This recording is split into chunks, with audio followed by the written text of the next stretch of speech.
Good afternoon, everyone. Allison Schaberg here, Consolidated Planning Group, joining you today for another webinar on special needs topics. This is kind of a broad topic today that we're talking about as far as medical bills are concerned. So we're excited to bring this to you. Consolidated Planning Group, we are a holistic special needs planning firm. If you've joined us before, we're glad you're back. If you're here for the first time, we are definitely glad you're here. We put out webinars on a weekly basis, on a fairly regular basis, on a wide variety of topics surrounding special needs and special needs planning. There's a lot of considerations that go in to play. I'm a mom. I'm a mom to four. I have two kids with special needs that have transitioned into adulthood. And these webinars and these webinar series were born out of my own frustration on how difficult it is to navigate some of these topics. There's so much to know and so much to understand. And when you start combining that all together with busy lives, busy kids, marriage, full-time jobs, all these moving parts that we've got going on in our lives, it just makes it pretty complicated. At Consolidated Planning Group, we're nationally certified as Social Security advisors, also members of the Special Needs Planning Academy. So when it comes to planning for special needs, we're your team. We can really help you put a definitive plan in place that's going to meet the needs and goals for your family, for your loved one with special needs, but also those critical decisions on Social Security, SSI, Medicaid, things like that. We're definitely able to help with that. A lot of families come to us because they need a future care cost estimate. They may have a loved one that has care needs for the rest of the child's life, the individual's life, not just their own life. And so that is a whole special calculation of how do we plan for that? How much does that cost? What should we do? Where do we set this aside? So those are all things that we can help you with. So today I'm going to start with a quick story. I'm not always a storyteller, but a quick story.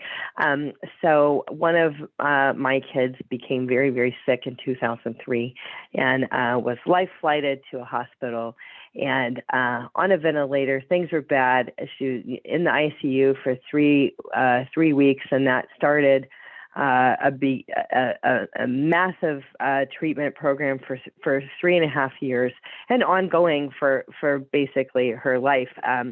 But so the long story short is from a medical bill perspective and advocacy perspective, I guess I learned firsthand. I mean, we've always had insurance. We understand some people don't have insurance. We had insurance at that time. We've actually even had two health insurance plans that were covering us, but that didn't stop the facility or the hospital from sending bills. And I got two 8.5 by 11 envelopes, like an inch thick, which back then, I mean, we're talking 2003 here, represented about $260,000 of medical bills that were quote unquote uncovered by our insurance. You talk about having a heart attack. But the long and the short of it, of that story, there was a lot of advocacy that I had to do myself to fix the problem. And it was a problem. It was a problem with the insurance company. It was a problem with the billing department at the hospital. We actually did have coverage, but, we had to beg, borrow, and steal to get it fixed, right? And when you're dealing with something major, someone you love is sick or not well, they might not make it, you've got a lot of stress going on. You might not be able to work as much as you once were. Your insurance might be on the fritz if you lose your job. There's so many things that come into play to medical bills. But what I want to tell you is today you are in the right place. So if you have felt overwhelmed with medical bills, you are definitely in the right place today. And so what I want to say is put your advocate hat on, put your I'm not giving up hat on, because I think a lot of families, what happens is they are feeling overwhelmed. And the medical bill is basically what happens. It goes on the shelf of something I'm going to get to later when I have time, or when I have the emotional bandwidth to deal with this. And then basically we never get back to it. And then your credit is charged, bad. There's all kinds of events that can happen as a result of that. So there's a lot of things that you can do to navigate these rough waters, even if you don't have the money to stroke a check for 15, 20 grand, whatever it is, the helicopter bill that only $5,000 was covered of a $25,000 bill. These are all things that we see on a pretty regular basis with families that have critical care needs with loved ones. So just be encouraged that there is help, there is options. And we're going to kind of share those with you today and kind of teach you what you need to know. I know for a fact that Yolanda has resources that she's going to share with you. I do too. We have form letters and other things like that. As a firm for Consolidated Planning Group, we've done medical bill advocacy for clients in the past. Definitely, I mean, we down to what to say from a letter perspective when you're writing the billing department at the hospital, how to negotiate, how to work things out, and different programs that might be available. So having said that, from a housekeeping perspective, today's meeting is being recorded. We're going from 12 to 1. We will be done by 1 o'clock today. You will get an email later today with a copy of the slides, so you don't have to write everything down, as well as the recording. And we are in webinar mode today, so we can't see you or we can't hear you, but we do know that you're there, and so we do want to take as many questions as we can today and still get finished on time. So we just ask that you put your questions in the chat box today.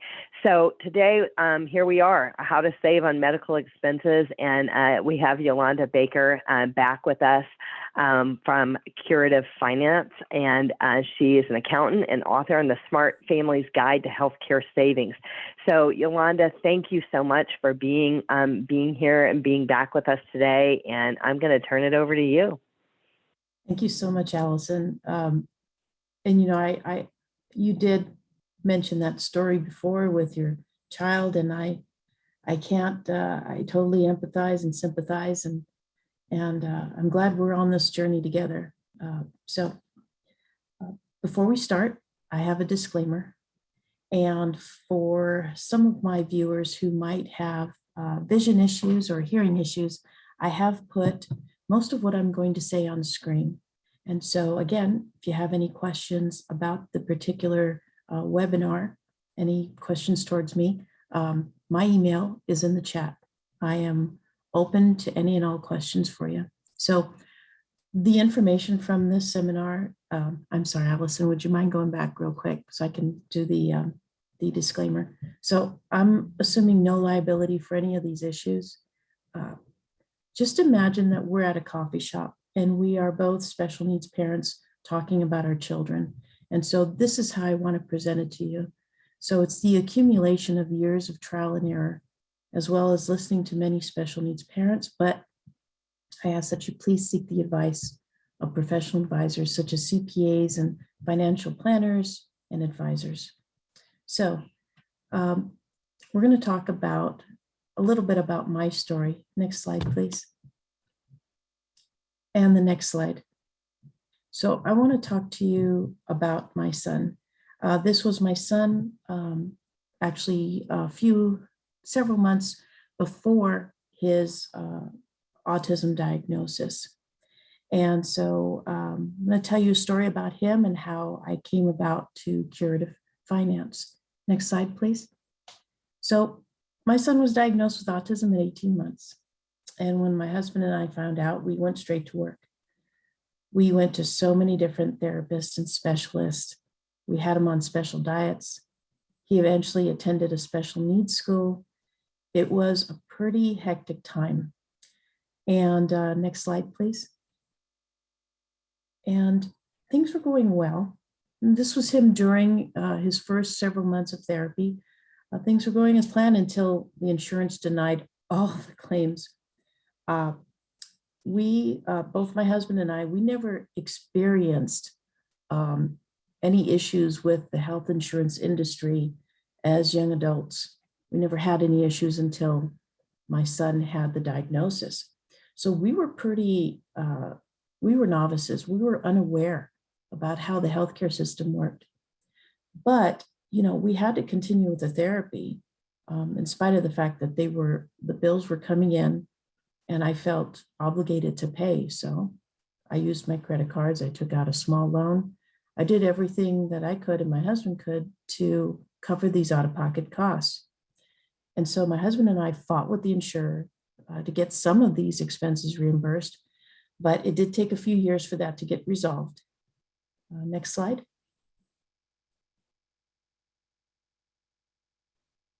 So from this struggle and talking with other special needs parents, and also the fact that I am an accountant and I have a background in taxation, I decided to write the Bite Your Bills system in the book of Smart Families Guide to Healthcare Savings. And right now it is in its 5th edition, and it is currently being edited for the upcoming tax year. Next slide, please. So I know that a lot of financial advisors talk about retirement. It's almost like an obsession. Whenever I hear this on the news or on the radio, television, internet, they focus a lot about the future. And that's what financial advisors are good at. But my question is, who is there to help us, especially us special needs parents right now? Next slide. And so this system that I created, there's nothing unique or original about it.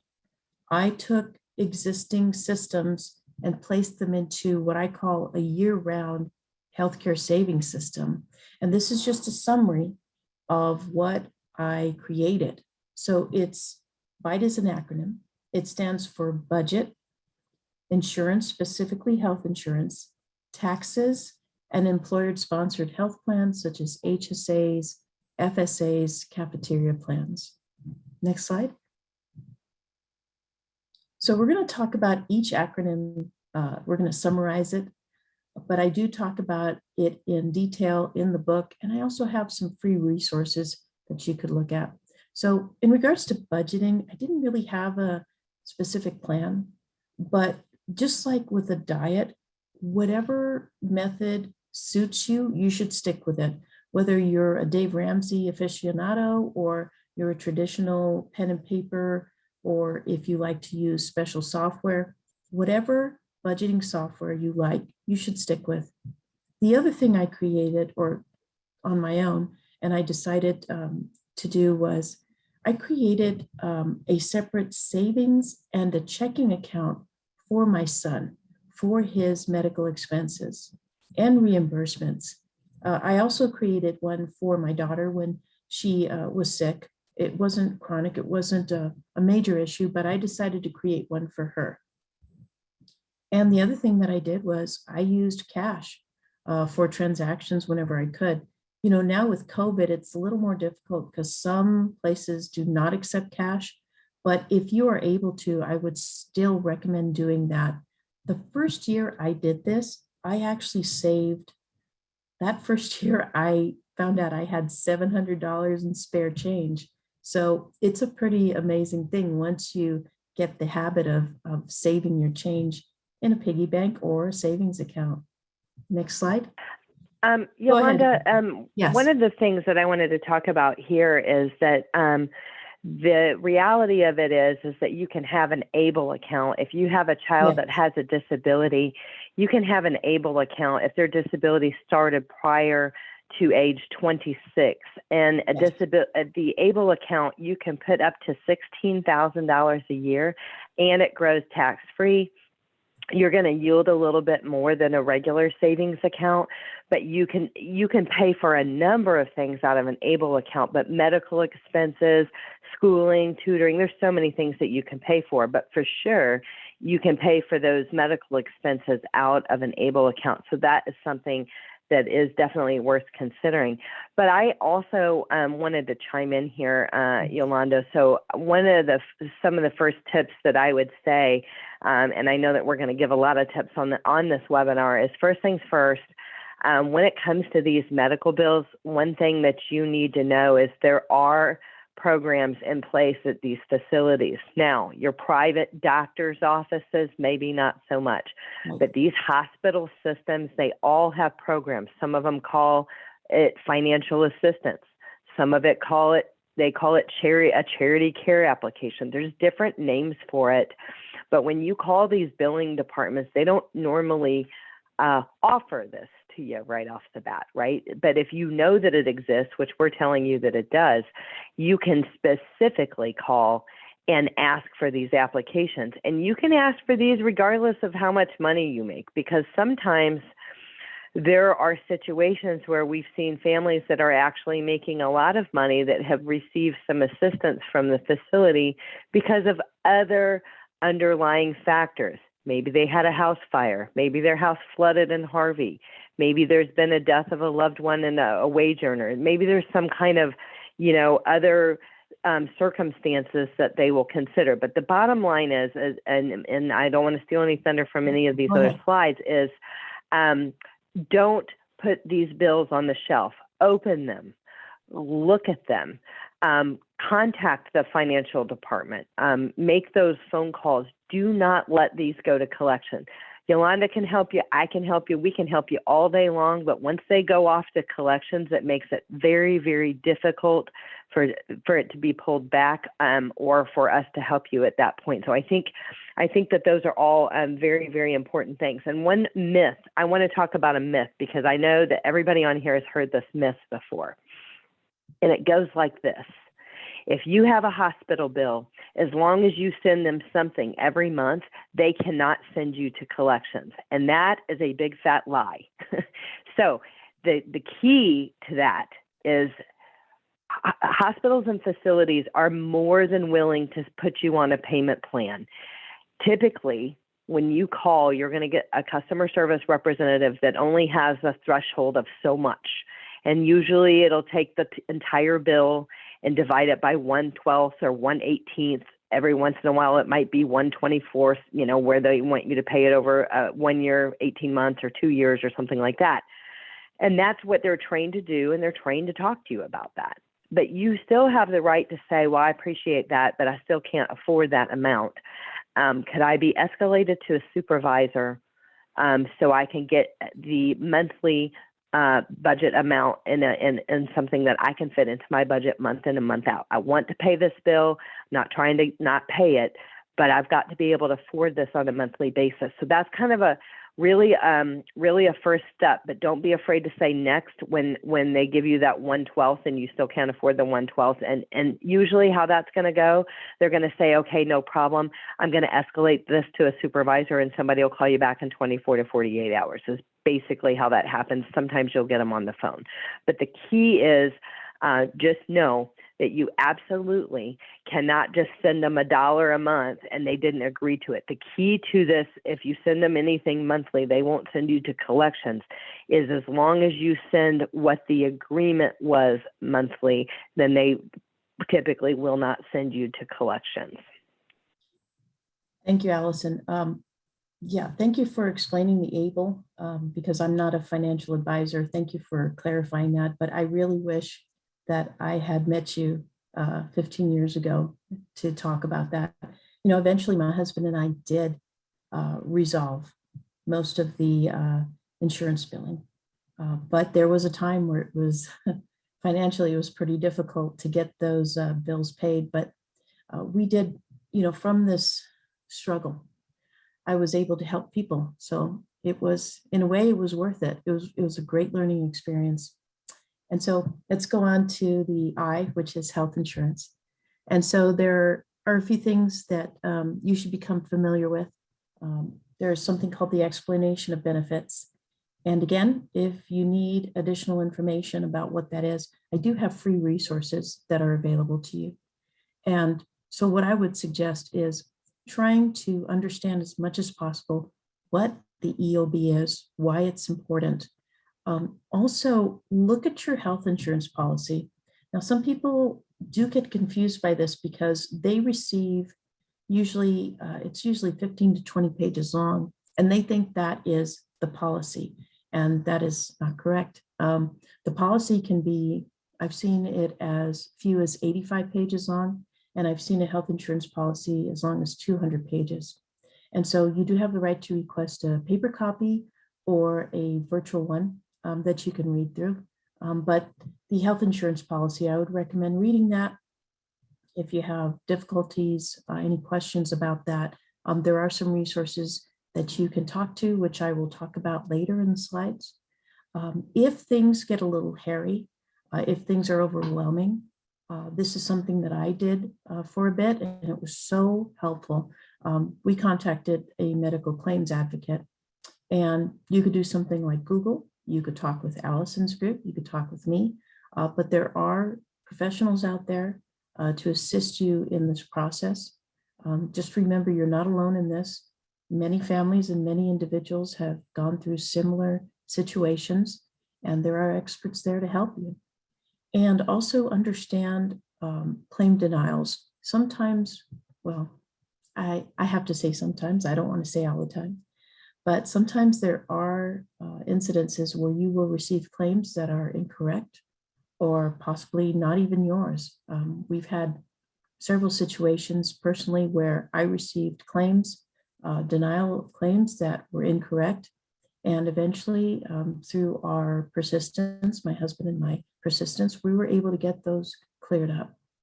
And Allison, do you have anything, any feedback on that? Well, I think the key is exactly what you said, is the persistence. That's the thing, is this isn't something that, like I said, that you can put it on the shelf. You do have to be persistent. And it's sometimes, oftentimes to a point, to a frustrating level of persistence that you might need to be. The explanations of benefits, that's going to be in your portal. If you got Blue Cross Blue Shield, United Healthcare, you've got a portal. You may have never logged into it. Maybe you have. A lot of our families have, for sure. They used to mail out EOBs, and they stopped that practice of mailing the EOBs a long time ago to save money. And now you can download your EOBs on a PDF. And I think the claim denials, from my perspective, a lot of them are just wrong. They're mistakes. We see that you have two insurances. We need to have clarification of that before we pay this claim. There's so many reasons that a claim could just be wrong. It could have been filed wrong by the provider. You could be billing for something. One thing that we see a lot of is, like, for instance, when you have surgery and then you have these like anesthesiologists that are out of network, but you don't have a choice to have somebody in network. And most of the time they're not supposed to bill you, but oftentimes they do bill you. And if you're not careful, you'll end up paying that bill, and you shouldn't. So that's an example of some of the things that we've seen. But I also just want to echo the health insurance policy. I know that sounds very boring, but you should download your policy, because that is something, if we're working with you from an advocacy perspective, we want to know this, because we want to see it in writing. This is where we hold their feet to the fire of, oh no, you are going to pay this, because it doesn't say you're not going to pay it in the manual. And you might want to update the manual after me, but for right now, you're going to pay my claim. So that's why we download that policy. You don't have to be a specialist in that. Yolanda is, we can look at all of that, but it's really, really important. We, like for an example, we had an example of cord blood storage, and basically our policy plan said that basically under no certain circumstances would they ever do the harvesting or storage of cord blood. And then on one page it said something, and then like small print, unless there is another family member that would be medically necessary for blah, blah, blah. Well, they had changed their policy, but they didn't update it on one page, and they did on the other. And so we were able to hold their feet to the fire. And, oh, by the way, yes, you are going to pay for this. And they did, and they changed their manual after that. But those are some examples of where you can, there are definitely mistakes. So we have something in the chat box that says this year there's a new law protecting consumers from the surprise medical bills. And yes, I have heard of that.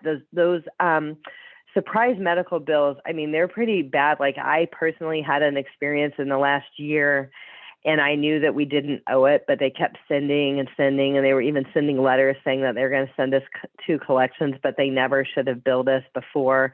I had to get HR involved from a health insurance company perspective. I had to do a lot of jumping through hoops for something that we literally didn't even owe, just to make sure that it didn't go against our credit. And it took a long time. It was like a period of 4 or 5 months that we finally got it resolved.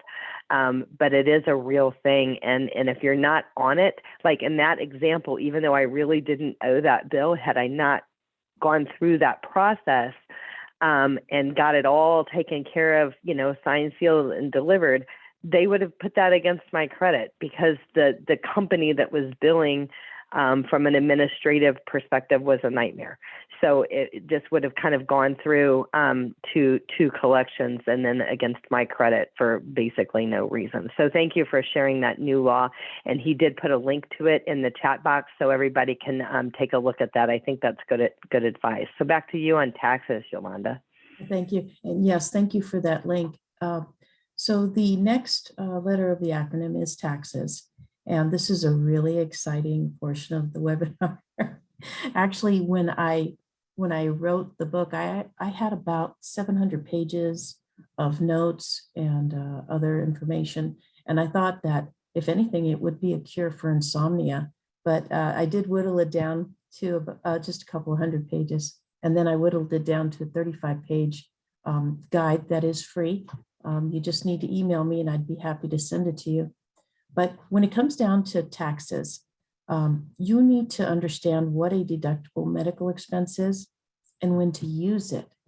And you also need to understand not every single medical expense is deductible. And I do talk about that in the book as to what that means. And a lot of families don't understand that alternative medical procedures and remedies may be deductible as long as you follow a few rules. But the most important thing, and as you see in that photo, is that you do need to keep all your receipts. I do talk about that in the book, about several of the organizing techniques that I use to help me get control of those receipts so that when tax season comes, I would be able to pull that up without any issues and figure out, okay, do I have enough of a threshold? And I talk about that in the book because, again, unfortunately, this would take about at least 2 hours to explain this, just this portion of the bite your bills method. But, I do explain in the book, and I hope that you will understand that alternative procedures. I had a client who had thousands of dollars in chiropractic expenses, but because he thought that it was an alternative medical procedure, that they weren't covered. And we went through it. And after that, he was able to get a couple $100 back reimbursed from his tax return. But that is something that is really important, that a lot of, especially special needs families who use these alternative treatments don't understand, but they should take advantage of it. Yolanda, let's talk about taxes for a second, because it's been my general understanding that when it comes to deducting medical expenses on your taxes, basically those medical expenses, out-of-pocket medical expenses, and insurance premiums, whatever, for health insurance need to be above 7.5% of your AGI, your adjusted gross income. Yes. And so a lot of times, just with our deductibles and things like that, that our medical expenses are not above that 7.5%. So basically, the general understanding is that you wouldn't be able to take that off on your taxes. Do you have any insight on that? I do. And this is all anecdotal, but this is from the experiences that I've had with special needs families and those with one-time acute medical issues where they spent time in the hospital. What I found out is that for a certain segment of the population, especially special needs families, they unfortunately do meet the threshold. They have so many medical expenses for 1 year that they are able to deduct some of those expenses. And sometimes, depending on Congress, depending on how they're feeling that year, sometimes it's 7.5%, sometimes it's 10%. And when it's 10%, a lot of people can't take advantage of that. But I felt it was my obligation, not only as a tax accountant, but someone who knew the tax code, to put that in the book. And I know not everyone will be able to take advantage of it, but those that will be able to, I hope that what I explain here and in the book will help you. One last thing on that, because this comes up all the time in my practice. We have families that have children that have nurses. Okay, so I want to make that line in the sand, because there's one thing when you have a nanny, okay, a child care, a caregiver that is a nanny in your home. She does some housekeeping, some cooking, some errand running, and she keeps the kids. That's really not a deductible medical expense. But when is the line? If you have a nurse, a CNA, an LPN, a RN that provides caregiving services for your medically fragile child, is that considered a medically deductible expense in that regard? Okay, and again, I'm going to preface this as talking to you as a special needs mom with that experience, but someone who read the tax code. I can say yes, but it depends. If you have a nurse that was part of I guess if you had a note, a prescription, medical documents from your physician stating that your child needs to be cared for in a certain way, and that a nurse, a qualified professional, must come over to care for the child, that is considered, according to my experience, a medical expense. Now, there is a real, what would you call it? There is some issues with that. If you hire someone who is not, say, a registered nurse, perhaps someone who is caring for your child, bathing, other needs, toileting, cooking, cleaning, that is a bit more difficult to define. And so you have to be very specific as to what this caretaker does. And if the caretaker is a professional, such as a nurse or some sort of nursing assistant, or if it's someone that you hired, maybe it's your cousin who knows how to take care, she's taking care of the elderly, and now she's taking care of your child. You have to be very specific. And unfortunately, Allison, I can't really get into details because, again, this would probably take about half an hour. But you have to be very specific as to why this person is here. And is it for the care, mitigation, treatment, or cure of that particular medical condition for your child? And I hope that. So basically, for simplicity, a letter of medical necessity will help make the case for that from the doctor. They're clearly aware of what a letter of medical necessity is. Yes. And what I would say is, given the status of the pandemic that we've been living in for 2 years, a lot of the families that we serve have children with compromised immune systems. So that is that in-home care and that level of care maybe that maybe wasn't warranted before may have been warranted over the last 2 years because of the pandemic and even presently now. So it's just worth thinking about if that's you in your situation.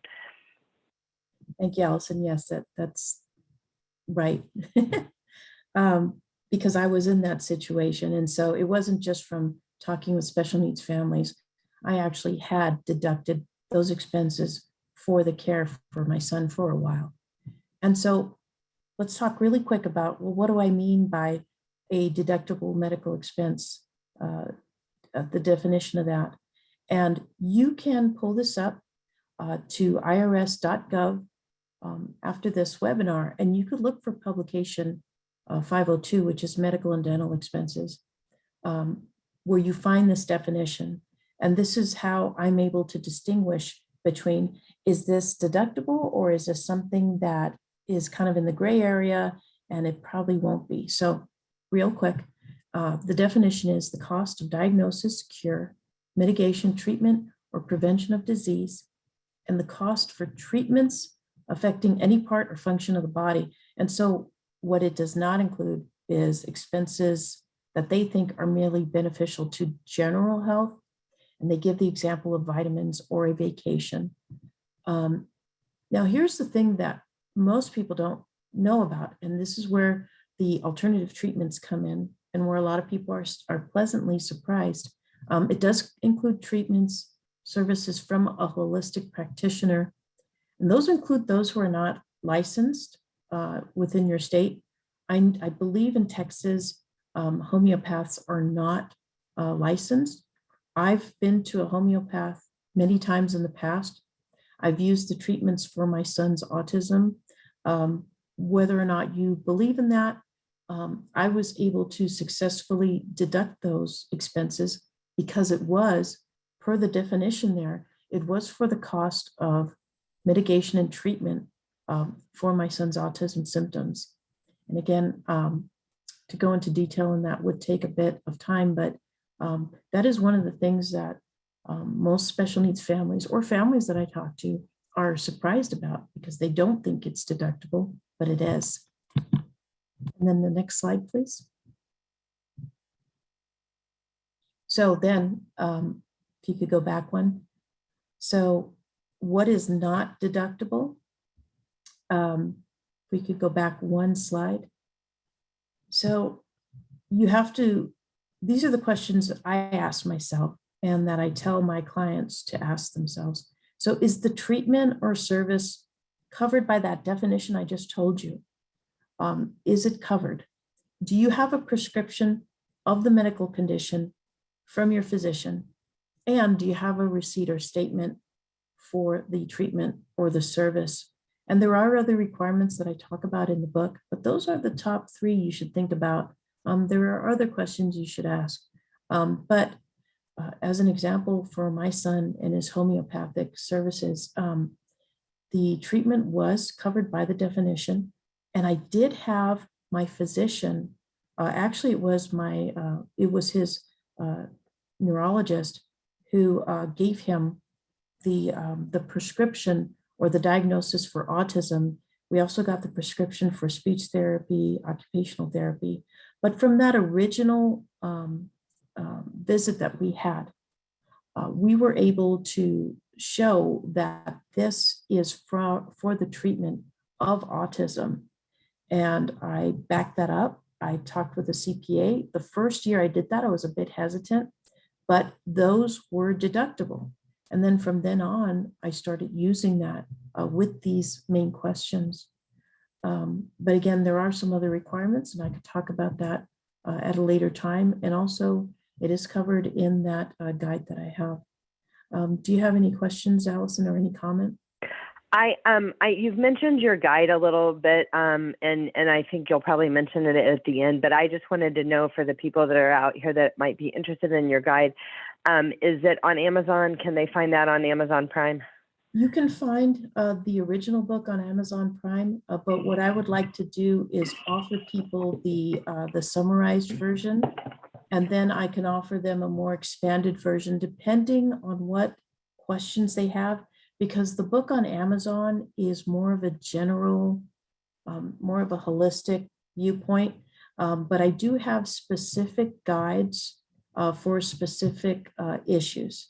And so if you want to do that first, please email me. And then, but of course, you can always go online on Amazon and search the Smart Families Guide to Healthcare Savings. And Yolanda, we're going to be putting out an email today with the recording and the slides today. So if there is a link anywhere or anything that you want to attach to that email, just send that to Meredith and we'll get that sent out to everyone today. Okay, thank you. So again, there are the requirements, but those are the first steps.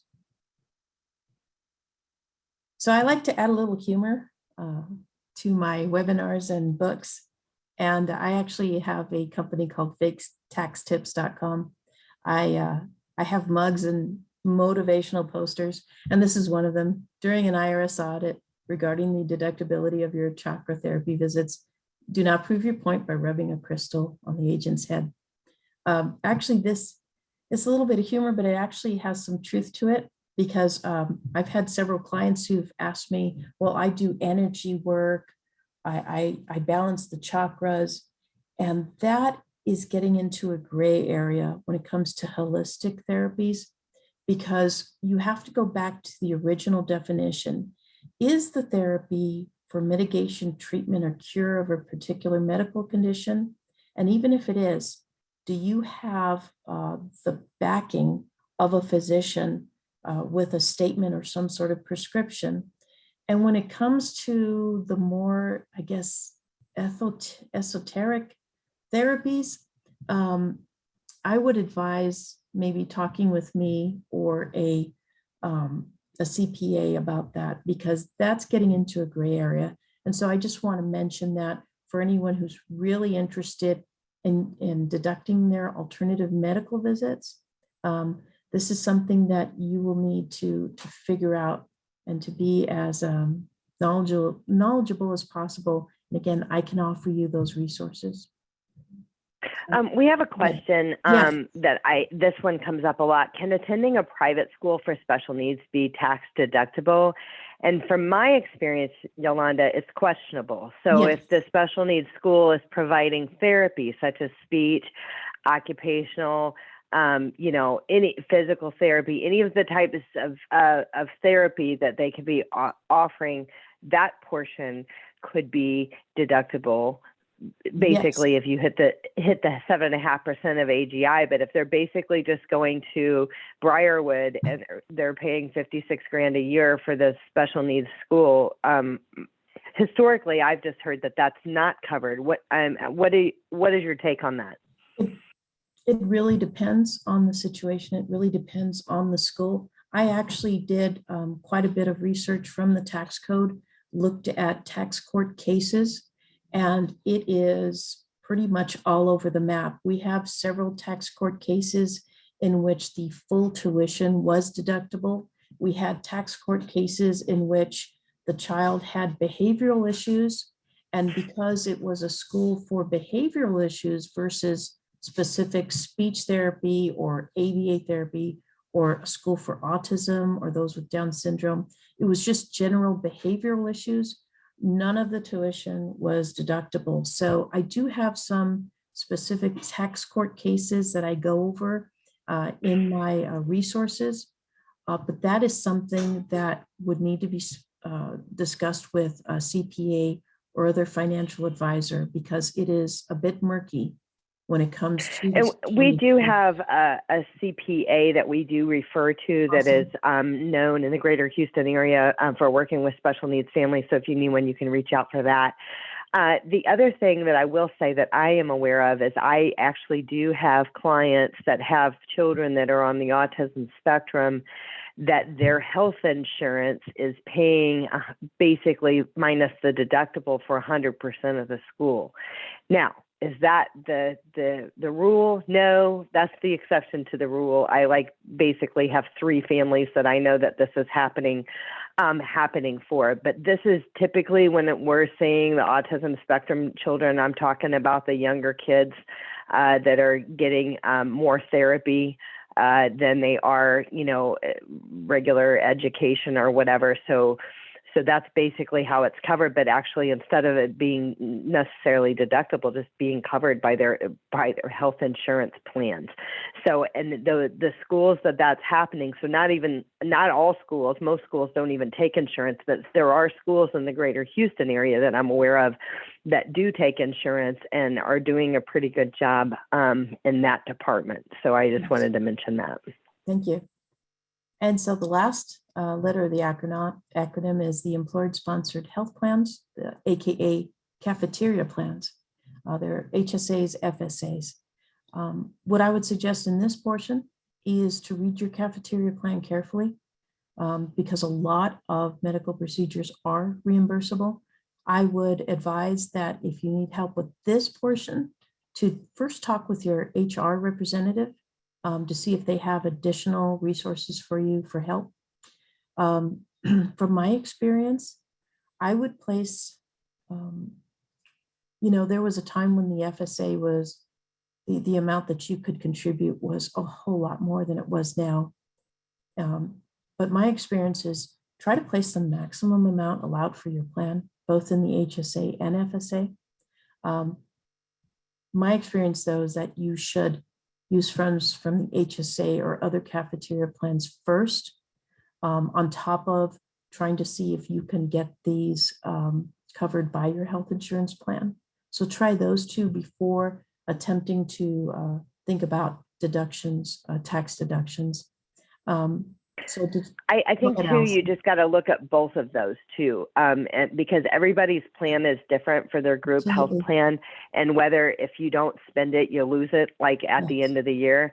Some of them rolls over, some of them don't. So you don't want to save money and then lose it. So you want to double check the requirements on that. And for our families that do have younger kids, they do have high daycare needs or a nanny or other caregiver supports that they're paying for.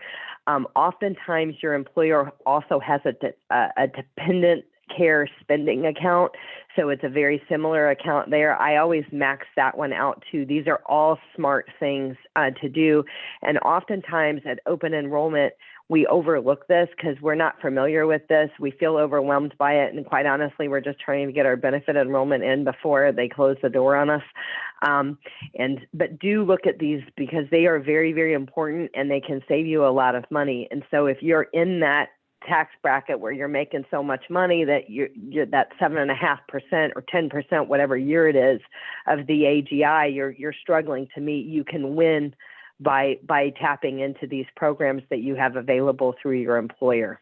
And at your employer, I mean, we can help you with these, but they have people there designed there to talk to you about it and make it more clear to you on which one is, which one's which and which one might be best. Thank you. Yes. I mean, to try to take advantage of any plans that your employer has. And so we'll skip this testimonial because I think we're running short on time, but old family friend, she got several $1,000s back in medical expenses from her tax return using my method. So I have a testimonial there if you're interested. It's in the book. So I'd love to give details, but it would take about 5 hours and you'll probably end up like her. Next slide. So these are the top questions that I get from my clients, and some people may have the same questions today. So my health insurer denied my healthcare claim. What do I do now? And the second one is, what if I can't pay a medical bill? So the next slide. I wanted to chime in here on that. On that, what if my health insurer denied the healthcare claim?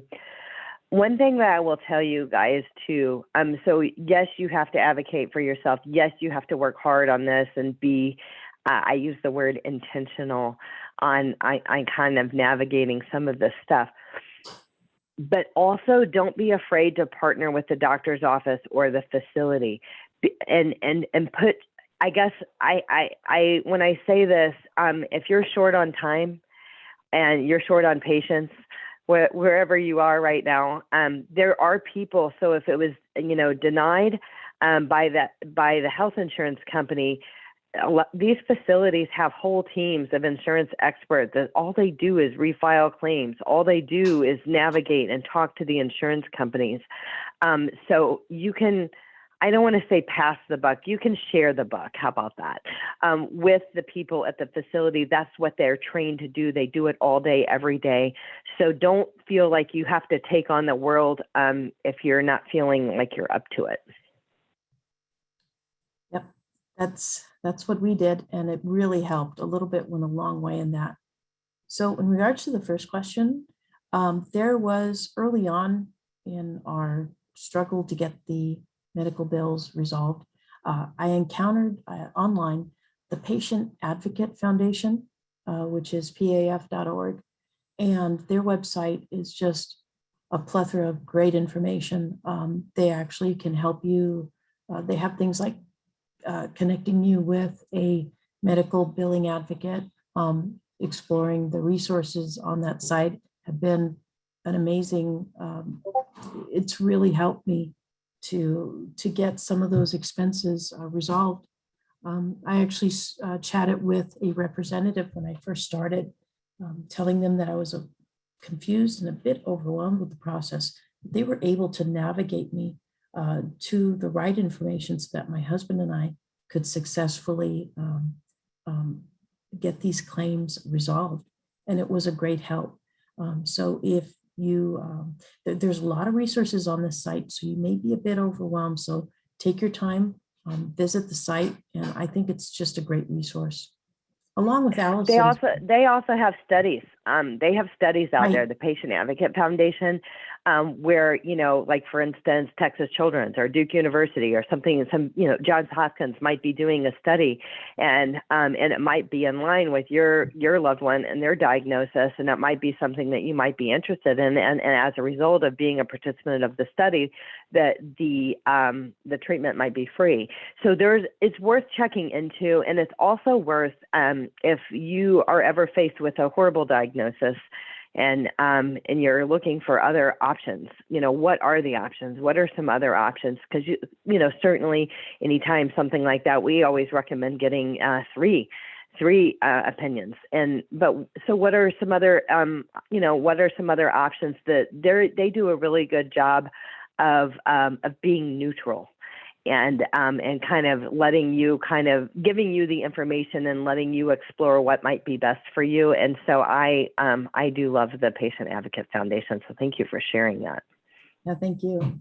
So the other top question is, what if I can't pay medical bill? And so Allison and I have spoken a bit about this already.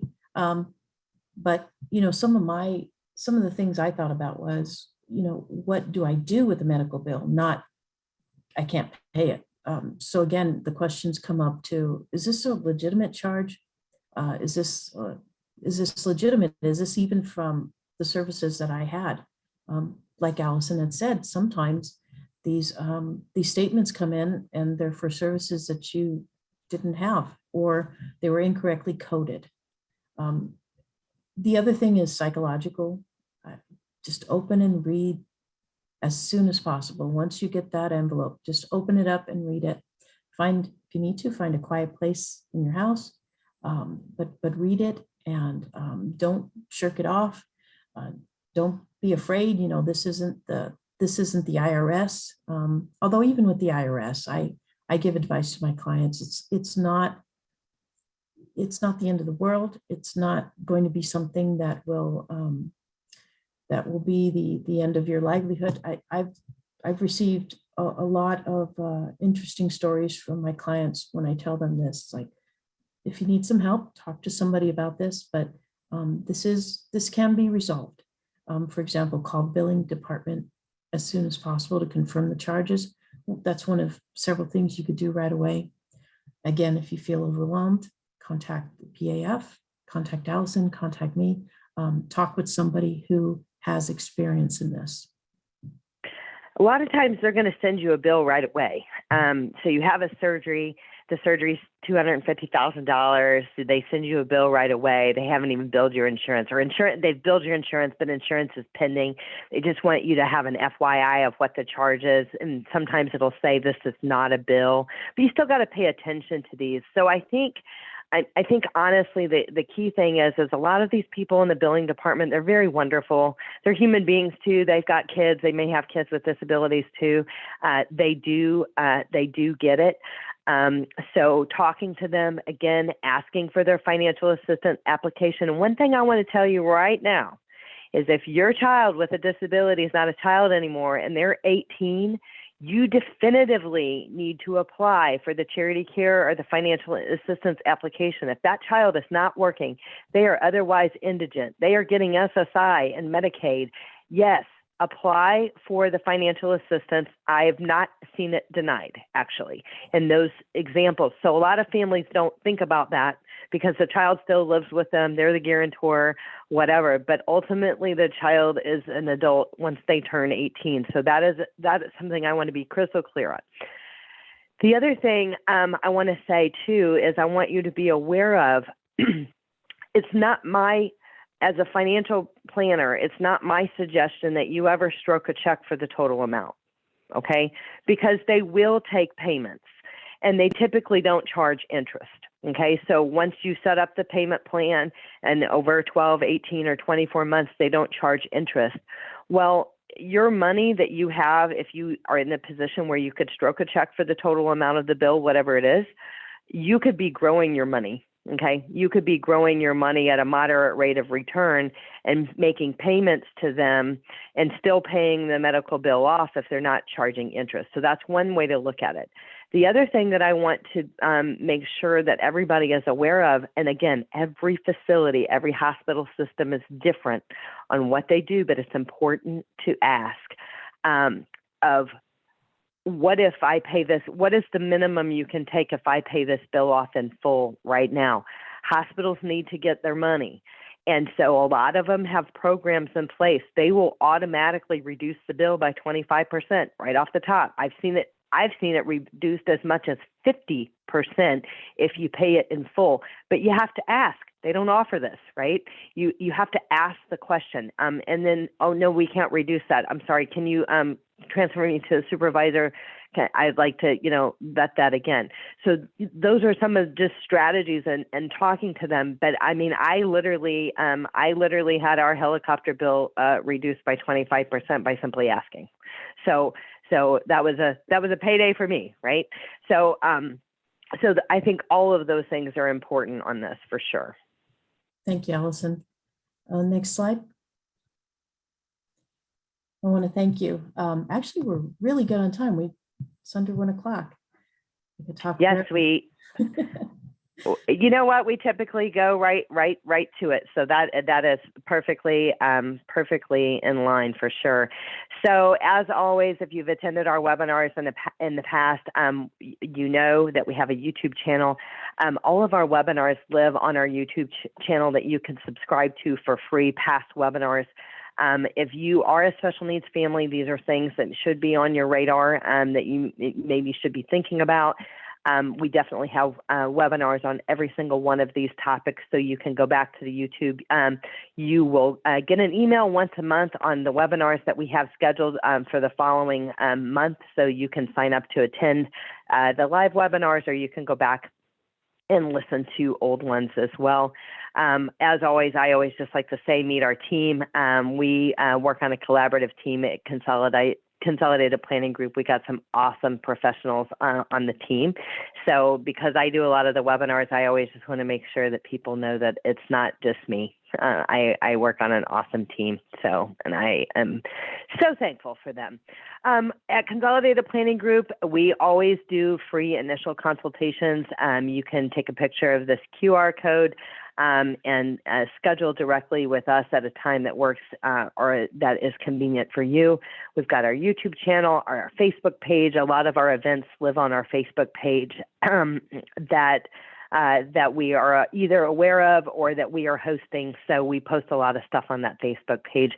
But Yolanda, what I would like to say is thank you. Thank you again for being with us. And again, thank you everyone for spending your lunch with us today.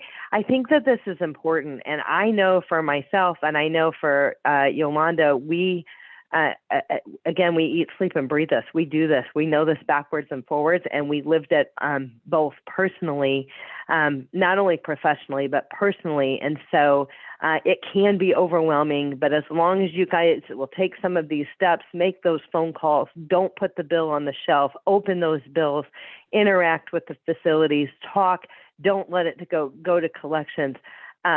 You can slay this giant. I'm just telling you, you absolutely can. And it can be, instead of it, this is kind of overwhelming to you. It can be just something that used to overwhelm you that you've got, and other people will come to you, other friends and family members will come to you and ask for help. The thing is, and what I think the biggest thing all those years ago that I started, doing advocacy from a medical bill perspective, I think for me, what was frustrating to me is that I felt like they kick you while you're down. You're already down. You've already got something horrible going on in your life. You're already working less. There's already so much stuff going on.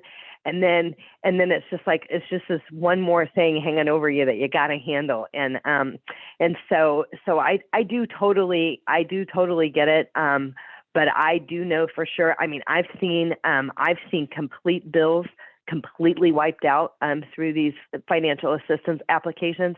I've seen that people that make a lot of money that still got help from the financial assistance. I've seen people that wrote a letter to and submitted the application for the financial assistance, and it was denied. And I believe always in appealing, no matter what. If you get denied the first time, appeal. I don't think you understand. Here's my situation, and tell it again. Ask to be escalated to the board or whatever, and then you may still get some help. So the bottom line is there's definitely help for you. If you need help, reach out to Yolanda, reach out to me. We're happy to help any way that we can. But if nothing else, walk away from this meeting today and feel encouraged and empowered because you totally got this. So thanks so much, everyone. It's certainly been a pleasure. And Yolanda, we'll catch up with you again soon. Thank you so much. Thank you, everyone. Take care. Bye now. Bye-bye.